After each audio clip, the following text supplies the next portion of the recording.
mbokk yi ñu ngi leen di nuyu di leen ziar ANACIM moo leen indi la seen xibaar météo ñi ngi jëm ci weekend goo xam ni incha allah taw yi dinañu tàmbalee wàññeeku bu baax a baax ci réew mi mën nañu wax sax nag ni lu dul gox yi féete ca boori bët Saalum naru ñoo nemmeeku taw ci réew mi ci diggante gaaw jàpp dibeer waaye fii ak ëllëg ci fajar incha allah muy fajaru gaaw di samedi bi mën nañu am asamaan soo xam ni ba léegi dina amee nii ci gox yi féete ca boori géej ba war a mën a tax ñu nar faa nemmeeku incha allah ay wis-wisal dañuy yem fii nii rek mbokk yi ci wàllum temps fort bi wëyax animation satellite bi gis ni ba léegi asamaan si dina wëy di muuru rawatina ci gox yi féete ca boori géej waaye tamit benn pàcc digg réew mi laalaale bët Saalum mais buñ demee ba ëllëg incha allah dinañu tàmbalee nemmeeku asamaan soo xam ne dina xaw a leer tuuti ca noonu nag di ngeen gis ni prévision guddi gi asamaan su muuru moo nar a gën a fës ci gox yi féetee ca boori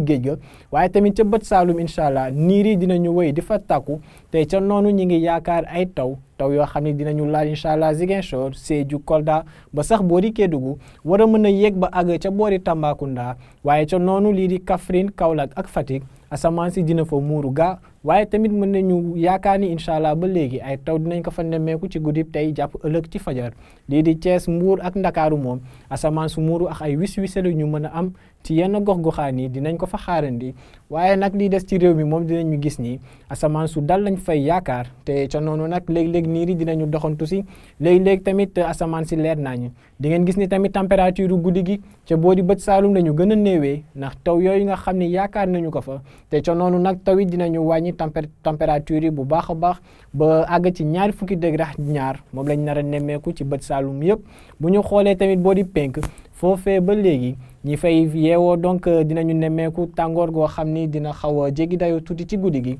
ak ay température yu nar a weesu ñaari fukki degré ak juróom-ñaar ñaari fukki degré ak juróom-ñett ñu ngi koy xaarandi ca boori Matam mooy température bi gën a kawee ca guddi gi Ndakaaru nag moom ñaari fukki degré ak juróom-benn la nar a am comme température minimale guddi tey jii ëllëg incha allah ci digg bëccëg mbokk yi tàngoor gi dina dellu si waat ci réew mi rawatina ci gox yi féete ci digg réew mi penk waaye tamit benn pàccu bët gànnaar te ca noonu nag dinañu nemmeeku ba léegi tàngoor goo xam ni boori penk la nar a gën a fëse te ca noonu nag ni ñu nar a fanaanoog tàngoor moom lañ nar a yendoog moom ëllëg incha allah diggante Mbàkkeel ak Matam ak ay température yu nar a yéeg ba toll ci fanweeri degré ak juróom-ñett boo leen xoolee digg réew mi température yi dinañu toll ci lii ëpp ci fanweeri degré ak ñeent fanweeri degré ak juróom dinañ ko am ca boori Louga ca Ndakaaru moom température fanweeri degré lañ fay xaarandi comme maximal waaye jàppalee ni tamit donte moo gën a néew ci bisub ëllëg dinañu wéy di nemmeeku tàngooru ba léegi ca gox googee ca noonu tamit ay taw dinañ koy yaakaar incha allah ëllëg bu ngoon jotee jàpp guddi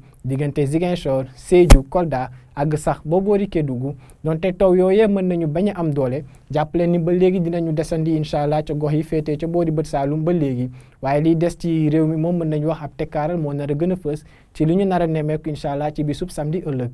mbokk yi donc jàppale ni incha allah ba léegi dinañu wéy di deseeg taw yoo xam ne dinañu gën a fës ca boori bët Saalum réew mi ci guddi tey ji jàpp ëllëg ci fajar waaye bu ñu demee ba ëllëg incha allah bu ngoon jotee jàpp guddi dinañu nemmeekuwaat taw yooyee ca boori bët Saalum réew mi fii ak ëllëg ci fajar nag dinañu am asamaan soo xam ne dina muuru ba léegi ci gox yi féetee ca boori géej ak ay niir yu takku yoo xam ne dinañ fa nekk war a mën a joxe ay wis-wisal rawatina sax ba ci goxu Ndakaaru googee